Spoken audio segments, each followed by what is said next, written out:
What's going on, guys? Anastacio here with FlytPath.com. Now in this video, of course, I have the new Mavic Mini in the studio. And I've actually been flying this thing for the past couple of weeks now, comparing it to the DJI Spark, the Mavic Air, the Mavic Pro Platinum, and the Mavic 2 Pro.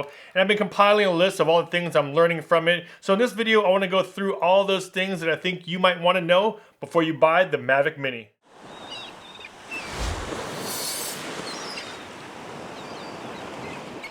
And if you guys are new to my channel, my name is Anastacio. I do a lot of drone tech tips, tutorials, and product reviews right here on this channel. So if that's something that interests you, make sure you guys consider subscribing and also hitting that bell to be notified when I post new videos. And in this video, I am going to go through a full list of different features and things I think you guys should know. And I'm also going to have a lot of other videos that are going to be going in more depth on some of these categories and some of these features. So make sure you guys subscribe and also check out the playlist. I'll put it above. I'll have a bunch of videos coming out this week of the DJI Mavic Mini. So make sure you guys check out that playlist. In this video, I want to go through just a bunch of stuff I was able to take notes on, and I think that you guys will really benefit from. So let's get right into it. And the first thing we'll talk about, of course, is the mini size of this drone. As you can see here, we will compare it to the Spark, which was, of course, the smallest one as far as how compact the entire package is.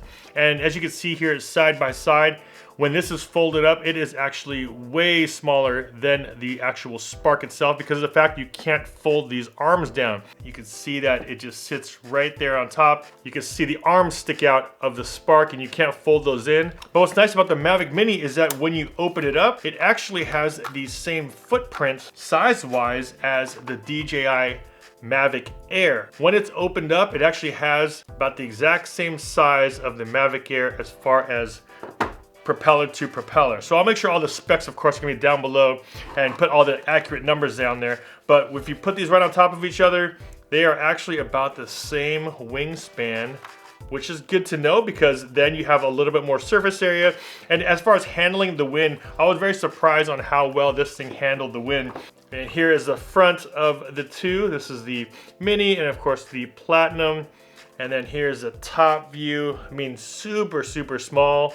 And look at that, it just kind of sits there. It takes up, it's like half the size of a Platinum. Sitting pretty right on top of this guy. Here's the backs of that. It's the Mavic 2, as well as the Mavic Mini. And as far as the form factor goes, it's pretty much modeled exactly just like how the Mavic Pro Platinum and the Mavic 2 are. So really just kind of a mini version of this one right here, but it has the size of these guys right over here. Now, right off the bat, I want to talk to you about flight time because this thing absolutely blew my mind as far as the size of this, the weight, and then the flight time goes. Now, one of the first things I want to point out is how long this thing stays up in the air. Now, I was kind of skeptical because I had the DJI Spark already, and the flight time on this thing was 15 minutes or so, which really means about 12 to 13 minutes. I did a full flight time test on all of these, and I'll make sure that full video is going to be up on that playlist. Like I said, make sure you guys check out that playlist. I'm going to be posting up new videos throughout the week. But just to cut to the chase, I was able to hover this thing for 27 minutes. 27 minutes. 27 minutes, dude, for this guy right here. 27 minutes. That is pretty good as far as marketing goes, to be pretty accurate, considering a little bit of wind, and you can actually get more flight time if you just hover this straight just like that. And this was just sitting there hovering. When DJI rates it for 30 minutes, they're basically flying it at a really slow pace moving forward. So that does extend its flight time just a little bit. I can't consistently fly that with all these at the same time or even one at a time to make it as consistent as possible. So my test was really a basic hover test, but I was able to get 27 minutes hover time with this thing. Now, flight time, of course, is always going to change how hard you fly, how much wind is in the air, but just my basic hover test, 27 minutes. Now, of course, the biggest thing when it comes to purchasing something like this, how much do these cost and what does it come with? If you want to get the basic package, which is really the drone and the controller, and of course, some of the cords that go along with it, also comes with a battery, you're going to be spending about $399 for that set. But I would definitely recommend going with the Fly More combo because with the Fly More combo, you get 2 extra batteries, so that's 3 total. You actually get this hub right here, which allows you to then charge all your batteries, as well as use this as a battery bank. So if you wanted to plug in your phone and you had your batteries in here, you can actually plug your phone in, charge it that way, or even your remote control. But more importantly, it comes with this actual DJI Mavic case, as well as of course extra props and everything like that you're gonna need. But it does come with a case, so you're actually able to put all this gear in here. And the Fly More combo is actually $4.99. So for an extra $100, you get a case, 2 extra batteries, the hub, and you also get prop guards, or in this case, it's like a cage in a way. So you get the cage, you get 2 extra batteries, the hub, and you get a case for $4.99. So if you are gonna get one of these, I would definitely recommend probably going the Fly More combo route, because you're always gonna want extra batteries while you're in the field. The one big thing about the new Mavic Mini is that it only weighs 249 grams. Now, why is that something to be talked about? Well, if you are flying one of these outside, especially in the US, and it's over 250 grams, you need to register that with the FAA. You basically have to go onto the FAA website, type in your basic information on there, pay a small fee, and you're gonna get a code that you would then put onto your drone. But that's for any aircraft that's above 250 grams. This one is actually 249 grams, so it does not meet those classifications. But that doesn't mean you don't have to abide by the standard airspace rules. So all those rules still apply as far as, you know, where you're able to fly, how high you're able to fly, and all that. But at least you don't have to register it in most countries, as well as the United States. You don't have to register it with the FAA if that's an issue in your area. Now, when it comes to the sensor size, actually the sensor on this camera is the same sensor size, the 1/2 sensor size that the Mavic Air has, as well as even the Spark, and even the same sensor size as the Mavic Pro Platinum. The only difference in this one, which is Mavic 2 Pro, is that this one has the Hasselblad 1-inch sensor on this camera. But as far as sensor size go, this actually has the same sensor size as these guys right here. Now, as far as overall specs go, where does this one sit amongst these right here? Now, it technically sits about right here, which is in between the Spark and the Mavic Air. And the reason why I say that, as far as some of the camera comparison goes and spec-wise, the Spark shoots at 1080p, the Mavic Mini could shoot at 2.7, and then the Mavic Air, as well as the Pro and the Pro 2, can all shoot in 4K. So when it comes down to just resolution of video, it sits right in between these two, which is right in between the Spark and the Mavic Air. Now, as far as camera quality goes, I put the Mavic Air up in the air, as well as the Spark, all the way up against the Mavic 2 Pro, and just to try to get the same flight path all the way through. And what I'm gonna do here is actually show them up on screen and not show you which one it is yet. Maybe you guys can determine which one is coming from which drone. Then of course at the end, I'll just show you exactly which one is which.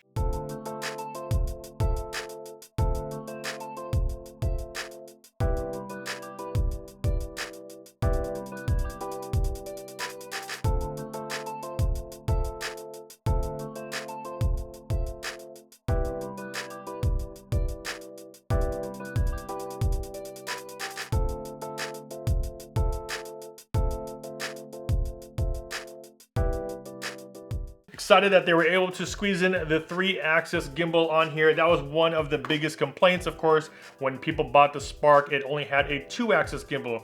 So if you're not familiar with that, it's basically a way for the camera to stabilize while it's in the air. 3-axis gimbal gives you more stabilization than this 2-axis gimbal here on the Spark. And 3-axis gimbals is what the Air, the Pro, and the Pro 2 already have. Now, when you want to charge up your drone, you can actually just plug it directly from your wall outlet into here. Or if you had the Fly More combo, you could take out the battery, plug it into your hub, and charge it that way. But just so you guys know, it does come with a micro USB plug, not a USB-C, and it also comes with a high-speed charger. And of course, one of the common questions is, how far can this thing go? This thing's actually rated to go 4 kilometers, which is about 2.5 miles away. Anything this small and you're flying it, I'd say even 1,000 feet away, you're gonna lose it in the air anyways. But to know that it's actually rated for 2.5 miles is pretty insane. I mean, these are definitely all rated for very long distances, but knowing this is 249 grams up in the air, flying that far, or that has the ability to fly that far, is kind of insane to think about actually doing, I would say. I was able to take this out, 1,000 feet, 1,500 feet without any problem, no transmission issues. To know it can go 4 kilometers or 2.5 miles is a good thing. Which means if you were to cut that in half, you can safely fly it out a mile and a half without any issues, or ideally without any issues. 4 kilometers with the Mavic Mini, but super sketchy kind of because it's so small. Like, you're gonna lose it in the air anyways, but you're not gonna want to fly it out that far. But to know it can do it, good thing to at least know. Now, speaking of distance of this drone, this is actually a Wi-Fi based drone, which I talked about in some of my previous videos. I was never that confident with it when I was flying the Spark, and I always would say the Spark is really just like a backyard drone.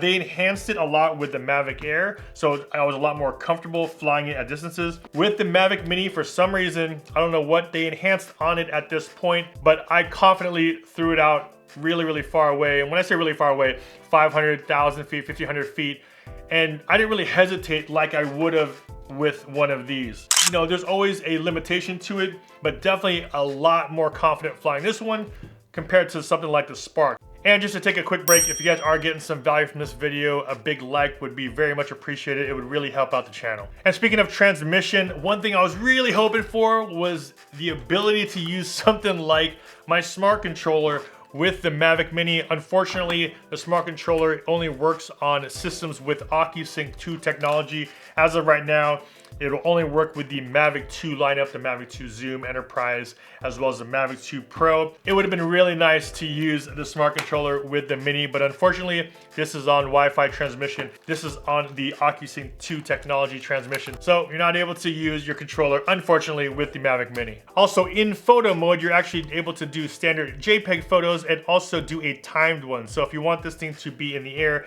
and have it go off as a timer, you're able to do that in the app. You're able to switch how long you want the timer to go for, or you're able to take JPEG but no raw photos. Now, as far as the app goes, you're not going to be using the DJI Go 4 app like you would be with these drones right here. They actually have a new simplified app called DJI Fly, and it's actually really nice because, like I said, it's actually a simplified user interface on this app. Sometimes having too much information on screen is not a good thing.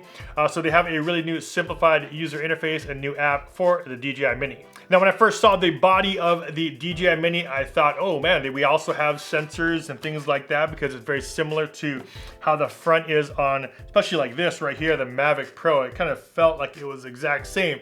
But technically, there are no 360 obstacle avoidance on this. The only sensors that they have is the vision positioning sensors down here at the bottom. And that's really for indoor flying, where it's able to then still maintain a hover even without GPS while you're indoors. So while it may look like there is obstacle avoidance, there actually is no obstacle avoidance. There is no 360 sensors all the way around. The only sensors you're gonna have is right here at the very bottom, and that's vision positioning. So you're able to have a very steady lock while flying indoors, even without GPS. Now, although it doesn't have the obstacle avoidance and all the other stuff that some of these might have, it does have Quickshots, which is a really good thing within the app. So you are able to do things like an automated flight doing a droney, as well as a circle. They also include things like the helix, and also things like the rocket. So if you want to do an automated flight, you can actually tap droney and it actually will fly away from you. You could do rocket, which basically will fly right above you and the camera will point straight down. You can also do circle, where you just select the subject, it'll circle all the way around it. And also helix, which is something that they've also included on some of these drones, where it's gonna fly in a circle and it's gonna fly up and away from you. So that's a nice little feature that they do have in the app. You're able to do some of these quick shots. Now, as far as intelligent flight modes, it does not have the intelligent flight modes that some of these other ones have, like active track and tap fly and course lock. This one only offers 3 different modes, which is the basic modes: P for position, which is your standard GPS flight; S for sport, so if you want to fly a little bit quicker; and then you also have C for cinematic, so if you want to have softer movements as far as moving forward, back, side to side. It softens up all those movements for more cinematic types of looks. So it doesn't have the full range of intelligent modes that some of these other ones might have. It just has those 3 basic modes. And when it comes to the propellers on the Mavic Mini, these are not quick detachable propellers. These are actually screwed in. They provide you a couple extra sets of props here with screws and a little mini screwdriver here, but they are not detachable like some of these other ones. Like the Spark, you're able to just push down and take off. Now, you are not able to do that with the Mavic Mini. I'm not sure, it just might be a weight thing. So they're trying to save, like anywhere they're trying to save weight, they're probably trying to save weight. And this might be something that just might weigh just a little much by adding in that spring and you know, bigger prop hub. So right now, if you want to change this out, or if you have any issues with your props, they have a little screwdriver, and you basically have to just take off the prop of the screwdriver and screw on a new one. Now, one concern I had when flying this was it's so small, how will it do in the wind, being so small and light? And honestly, it does really, really well. I was able to fly this thing a few times in pretty good high wind scenarios, and there would be a warning that comes up through the app, which is a good thing that it's showing you that there's some sort of high wind warning in the app. Took a bunch of photos. It's actually still really windy up there. I get a little warning that says that there's high winds. So I'm actually getting a strong wind warning on my flight right now.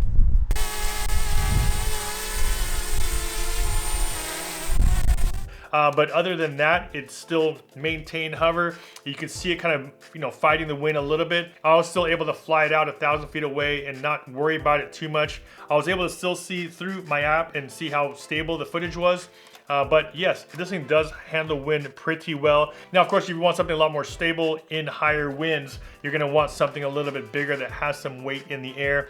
You're not gonna want something that's just super small, but it does take on wind pretty well. Now, in video mode, there's actually no manual control over the image. There's also no profiles for this camera, so you're not able to adjust something like the shutter speed or anything like that. But in photo mode, you are able to adjust the shutter speed in photo mode, but just not in video. From what I saw at this point with the software, you weren't able to do any manual controls. This might be updated later in the future. But what I was able to use through the current app, I wasn't able to do any manual adjustments as far as exposure goes in video. Now, as far as the form factor of the remote control, people that have accessories, this is a good news for you guys because it's the same form factor as the Spark, as well as the Mavic Air and even the Mavic Pro. They did change as far as some of the weight goes in this, because this is really even a lightweight controller. They have new sticks here, which are a little bit more plasticky than they are on some of the other controllers.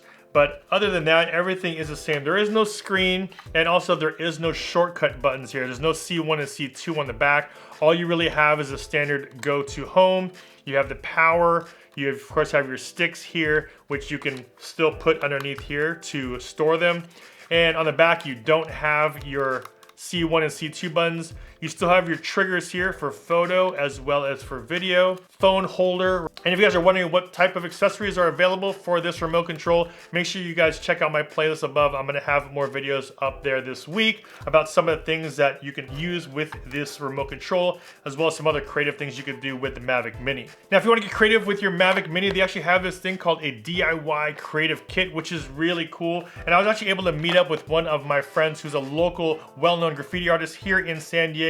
I actually shot a video with him doing a piece for my Mavic Mini. Make sure you guys check out that video above, and I'll also link that down below in the video description. Really cool option for you to have if you want to personalize your mini drone. So as far as storing your videos and photos, there's a slot right here, right next to the micro USB. There's actually a micro SD card slot right there. So unfortunately, there is no internal memory on the Mavic Mini, unlike some of the drones here where they have internal memory. This one does not have it, so you need to get a micro SD card to put right here on the very back. Who is this Mavic Mini for? And it's really geared towards that person that wants to start getting into drone photography, drone videography, or just drones in general, because of the fact it is so small, compact, lightweight, and extremely reliable because it's been using the DJI technology. So if you are new to drones and you want to pick up your first consumer drone, highly recommend getting the Mavic Mini. And if you, of course, if you're looking for something higher end like the Mavic Pro or Mavic 2 Pro, this might not meet those needs. But if you're looking for something small and super compact to complement one of these drones, I would still pick one of these up even if I had an existing one. Just want to say thanks, guys. If you made it this far, please don't forget to hit that like button if you guys got some value from this video. Of course, I'm going to be coming out with a lot more detailed videos on a lot of these features. Right here, I just kind of went over more of a highlight list of all the things I listed out while I was flying it for the past couple weeks that I wanted to share with you guys, which I think are probably some of the most important ones. Now, of course, some videos I'm going to be coming out with are the setup video for this, also the creative kit. I have a video coming out with that shows you how we're able to do a custom piece on the Mavic Mini, as well as the user interface on the new app. I want to walk you guys through that to show you exactly what's new, what's been simplified in the app itself. And I'm also going to have a new tips and tricks video for the DJI Mavic Mini. So like I said, make sure you guys are subscribed to the channel, hit that bell to be notified when I post new videos. This is Avoidance with FlytPath.com. I'll see you in the next one. Take care.